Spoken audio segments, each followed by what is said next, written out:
These explorers asked these little boys, say, here, taste this candy. Gave them some candy. Say, you like that? Say, yeah. Say, good. Tell you what, give me those marbles, I'll give you some more candy. And they did that. And the explorers went off, and they discovered that these shiny rocks were large, uncut diamonds. The little boys did not have enough awareness to know what they had in their hands.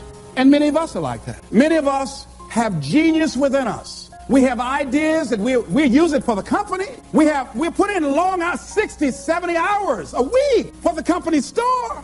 We'll break our backs for the company. But when it comes to us, when it comes to using our genius in our own behalf, taking a chance with our own creativeness, acting on our own dreams and ideas, somewhere along the line we get paralyzed. We find some reason not to do it. Oh, I did that. I'm not as good as they are. I don't have their education. I felt inferior because I never had a college education. So I felt inferior. I thought people with college education were the most intelligent people in the world. And I felt inferior and intimidated by them.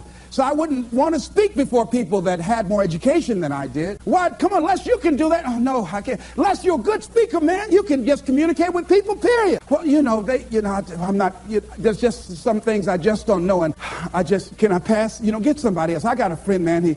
This guy has a master's degree. He's real good. Get him. But I'm not the one to come speak to that group. See, I didn't know what I had in my hands. And fortunately, I had somebody around me who saw what I had and was willing to work with me until I could see it too. See, that's what many times we have to have. Somebody could look beyond our faults and see our needs and hold that vision until we are able to capture that vision ourselves. How do we handle some fears? I was talking with my friend Pat Johnson, who's the president of Begin Within Seminars.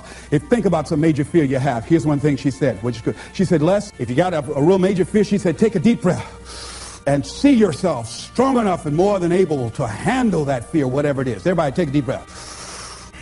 Whatever that feels, just feel that you have the strength and the power and the capacity to handle it. Another friend of mine named Ron Weiner, he says, when I'm confronted with a fear, I just practice the art of looking beyond the fear. I go behind it and see it already completed, see it already resolved. And then I carry myself accordingly as if it already is taken care of. That dispels the fear for me. Another friend of mine by the name of Jack Wilson said, when I experience fear, I think about when I was in Vietnam and what I handled back then, and I look at what I'm dealing with right now, and the fact that I survived that, the fact that I had other kinds of situations that were close calls, or that I was overwhelmed with fear, and I came through it, then I look at this and says, this is nothing here. And we've all had that experience, what Jack had. How many of you had some situations that you were in that you were overwhelmed with fear? You didn't know how you're going to come out, how you're going to survive, and you did. You survived and you didn't die. Raise your hand if you survive, all right? So what you got to do, whatever that was, whatever that state of consciousness, whatever that self-confidence that you had, however you stood up within yourself, here's what we know: you survived. Here's what we know: you're still here. You didn't die. Hello, you did not die. You didn't die. You hear that? You didn't die. You're here right now. You got it and you handled that fear. You kicked it out of there. Remember that play Color Purple? I remember when Albert told the girl she couldn't go with Suge. He said, where you going? This girl been wanting all her life, live her dream. But she was afraid. She felt incompetent, and he'd beaten her down, and her self-esteem had eroded. He said, where you going? You can't talk. Suge can talk. You ugly. You dumb. Suge got class. You ain't got nothing. Where you going? You ain't going to make it. You're going to fail. She said, look here, I might be ugly. I might be dumb. I might can't talk. She said, but I'm still here. I'm still here.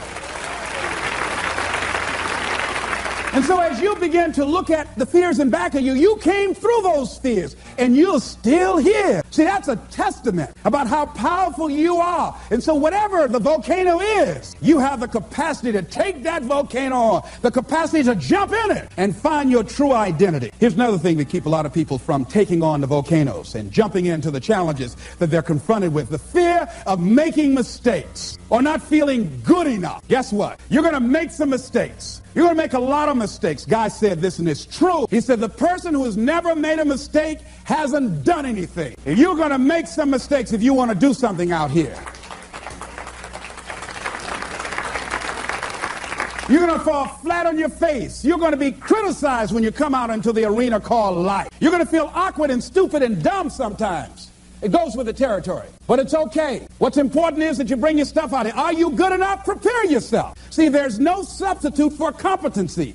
A positive attitude won't get it. Being enthusiastic won't get it. So you got to prepare yourself. You've got to develop yourself. You've got to practice. You've got to work. You've got to do your homework. You've got to do your research. See, a lot of people have a yes, I can attitude, but a no, I can't aptitude. And competency builds confidence. And confidence feeds into competency. See, the better you become, the more confident you feel. And the more confident you feel, the better you want to become. You realize that you have no ceiling. That you can better whatever you've done so far. You can go beyond that. You don't become cocky and arrogant, feeling that you've already arrived, as most people have. And that's why they've settled for less than what they rightly deserve in life. Because they feel they have arrived. And they say, well, I can rest now. I can rest on my laurels now. I've made it. No. As long as you're breathing, you've got some more work to do. There's something else for you to achieve. The publisher of USA Today said that unless you've made some major mistakes in life, you haven't started living yet. So a lot of people, if you've never made any major blunders, made some major mistakes, lost some serious money, taken some serious risks, you haven't started living yet. You don't call that living. Not rocking the boat, going through life quietly, tiptoeing safely to an early grave. No.